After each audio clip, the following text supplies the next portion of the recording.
श्री स्वामी समर्थ। तुम्हा सर्वांचं माझ्या यूट्यूब चॅनलवरती अगदी मनापासून स्वागत करते। तुमच्या मनातल्या सर्व काही चांगल्या इच्छा स्वामी महाराज नक्की पूर्ण करो हीच स्वामी चरणी प्रार्थना करते आणि आजच्या व्हिडिओला सुरुवात करते। आजचा व्हिडिओ खूप महत्त्वाचा आहे। म्हणजे जर तुम्हाला कोणाची नजर लागलेली असेल, नजर दोष झालेला असेल किंवा काही बाधा होत असतील सारखं, किंवा जर तुम्ही तुमच्या कोणत्याही दुसऱ्याचं पर अन्न खाल्लं, दुसऱ्याच्या घरी गेलात आणि ते जर अन्न खाल्लं तर त्याच्यापासून कधी बाधा होत असेल काही, किंवा औषध खूप त्रास होतंय खरं आजारी आहात, तुम्ही सतत आजारी पडताय, घरातली कोणतीही व्यक्ती असू द्या सतत आजारी पडते आणि त्याला औषधाचा उपचाराचा काही फरक जाणवत नाही तुम्हाला। त्याचबरोबर तुमच्या घरामध्ये वाईट शक्तीने प्रवेश केलेला आहे, सतत भांडणं होत आहेत, सतत वाद होत आहेत, खूप वाद होत आहेत, नवरा बायकोचे भांडणं होत आहेत सतत, किंवा मुलगा ऐकत नाही, बऱ्याचशा गोष्टी असतात ज्या की आपल्या दैनंदिन जीवनामध्ये घडत असतात किंवा आपल्या आयुष्यामध्ये सुद्धा घडत असतात।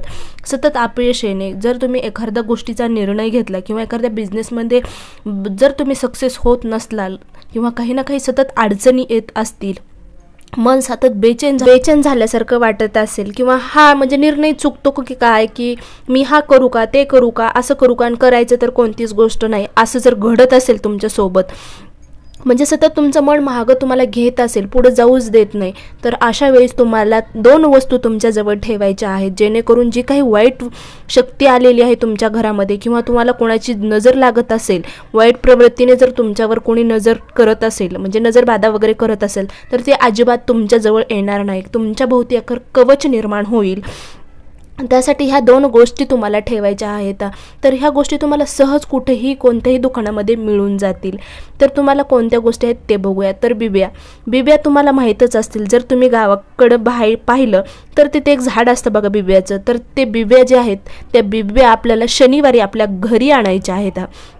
शनिवारी जर तुम्ही दुकानातून घरी आणल्या तर त्या बिब्या आपल्याला उशीखाली ठेवायच्या आहेत, किंवा तुमच्याकडे पॉकेट, आता तुम्ही ते बाहेर जाताना जे पॉकेट वगैरे वापरतात त्यामध्ये तुम्हाला हे बिब्या ठेवायच्या आहेत। 2 किंवा 3 ठेवलं किंवा एक जरी ठेवलं तरी पण त्याचा फरक जाणवेल तुम्हाला। त्यानंतर तुम्ही तुमच्या सोप्यावर मेन घर जे आपला दरवाजा असतो तिथे जरी एखादी पाठीमागं दरवाजाची चिटकून जरी तुम्ही ठेवली चिकटपट्टीनं तरी पण ती राहते, तर तशा देखील ठेवू शकतात। त्याचबरोबर सोप्याखाली जिथं सतत लोक येणं जाणं बसणं वगैरे असतं तर तिथं तुम्हाला ती बिब्या एक ठेवायची आहे, कारण ह्या बिब्यापासून आपल्याला बराचसा फायदा होतो। कारण जी काही नजर दोष आहे किंवा वाईट शक्ती आपल्या घरामध्ये प्रवेश केलेली आहे तर त्याच्यापासून आपण दूर होतो। त्याचबरोबर आपल्या भोवती एक कवच निर्माण होतं, त्यासाठी आपल्याला आपल्या पर्समध्ये ही वस्तू ठेवायची आहे। जरी बाहेर जाताना तुम्हाला असं जाणवत असेल की बाबा मला बाहेर गेलं की असं होतं, किंवा तुमच्या नवऱ्या जर बाहेरून आला सतत तुमच्यावर ओरडत असेल किंवा सतत भांडणं जर करत असेल, बाहेरून आलं की अशा गोष्टी आपल्याला सतत मन म्हणतं अरे घरात असताना असं काही होत नाही, पण ज्यावेळेस ते बाहेरून येतात त्यावेळेस सतत आलं की चिडचिड करतात, तर त्यावेळेस तुम्ही त्यांच्या पर्समध्ये किंवा त्यांच्या खिशामध्ये सुद्धा ही वस्तू ठेवू शकतात।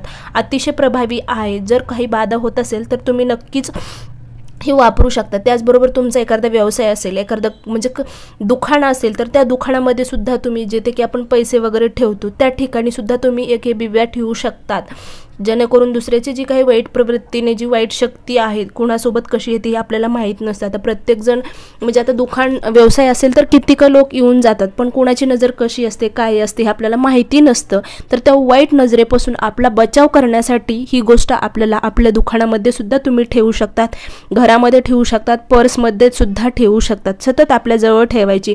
झोपताना सुद्धा तुम्ही उशाखाली ती ठेवू शकतात, तुम्हाला जे काही वाईट स्वप्न वगैरे पडत असतील तर ते सुद्धा पडणार नाहीत जर तुम्ही ही गोष्ट तुमच्या जवळ ठेवली सातत्यानं, तर झोपताना सुद्धा। आता दुसरी गोष्ट काय, तर दुसरी गोष्ट आहे रुईचं झाड। प्रत्येकाला माहिती असतं रुईचं झाड कसं आहे, तर रुईचे 2 प्रकार आहेत, की पांढऱ्या रंगाचे सुद्धा त्याला फुलं येतात आणि एक पर्पल कलरचे येतात। तर पर्पलच्या ऐवजी तुम्हाला पांढरं जे रुईचं झाड झाड तर हिरवंच असतं, पण पांढरे फुलं ज्या रुईच्या झाडाला येतात ते फुलाचं जे मूळ त्या झाडाची मुळी जी आहे ती काढून आपल्या घरामध्ये ठेवायची आहे। तर आणायची जर तुमच्याकडे नसेल ती तर तुम्ही आणण्याचा दिवस काही नाही, कोणत्याही दिवशी तुम्ही ती मुळी आणू शकतात। आणल्यानंतर आपल्या देवघरामध्ये एक दिवस तिला पूजा ठेवायची आहे, तिची पूजा करायची आहे, ती अगरबत्ती ओवाळायची आहे आणि एक दिवस आपल्या देवघरामध्ये ठेवून नंतर ती आपल्याला पर्समध्ये ठेवू शकतात किंवा आपल्या घरामध्ये ठेवू शकतात किंवा आपला व्यवसाय असेल, दुकान असेल, काही असेल, त्या दुकानामध्ये सुद्धा तुम्ही ती रुईच्या झाडाची मुळी ठेवू शकतात. कारण जी निगेटिव्ह शक्ती आहे ना, म्हणजे जी निगेटिव्ह शक्ती आहे ती जवळ येणार नाही. जर तुम्ही ह्या दोन वस्तू, जर आपल्या दोन्हीतून कोणतीही वस्तू तुम्ही जी तुम्हाला सहज भेटून जाईल ती वस्तू तुम्ही जवळ नक्की ठेवा. कारण आपल्या भोवती एक पॉझिटिव्ह एनर्जीचं कवच निर्माण होईल आणि जी निगेटिव्ह एनर्जी साचलेली होती किंवा आहे ती नक्कीच तुमच्यापासून दूर होऊन जाईल आणि कधीही आपल्याजवळ निगेटिव्ह शक्ती प्रवेश करणार नाही. आपल्या घरामध्ये, आपल्या विचारामध्ये किंवा आपल्याला जी काही नजरबाधा होत असेल किंवा काही वाईट शक्ती असो किंवा अपयश येत असेल, मन सतत बेचैन होत असेल, बसलं तर बसलं, केलं तर केलं, आणि जर कोणी काय म्हणलं की लगेच आपलं कसं मन होतं, नाही मी आता करणार आहे, आता हे झाले, समोर भरपूर कामं दिसत आहेत, पण आपलं कधी कधी मन उत्साहित होत नसतं, कधी कधी करण्याचं म्हणजे विचार मनात येत नसतात. एक मन म्हणतं हो भरपूर करायचं आणि एक म्हणतं जाऊ दे नंतर करता येईल. अशी जर तुमच्या मनामध्ये जर सतत चैन बेचैन जर घडत असेल तर नक्कीच तुम्ही त्या बिब्याचा आणि रुईच्या झाडाचा उपयोग करून बघा. नक्कीच तुम्हाला त्याचा प्रभाव तुमच्यावर पडेल. आणि काय नाही, जवळ ठेवायचे, पर्समध्ये ठेवू शकतात, घरात सुद्धा ठेवू शकतात, अजिबात काहीही त्याला दुसरी म्हणजे असं विरोध नाही आहे. तर या प्रकारे दोन वस्तू आहेत, तुम्ही नक्कीच ठेवा आणि त्याचा प्रभाव बघा. तर या प्रकारे आजचा व्हिडिओ होता. व्हिडिओ नक्की आवडला असेल तर लाईक, शेअर आणि कमेंट करायला मात्र विसरू नका. त्याचबरोबर सबस्क्राईबसुद्धा करा. श्री स्वामी समर्थ. जय जय स्वामी समर्थ. अवधूत चिंतन. श्री गुरुदेव दत्त.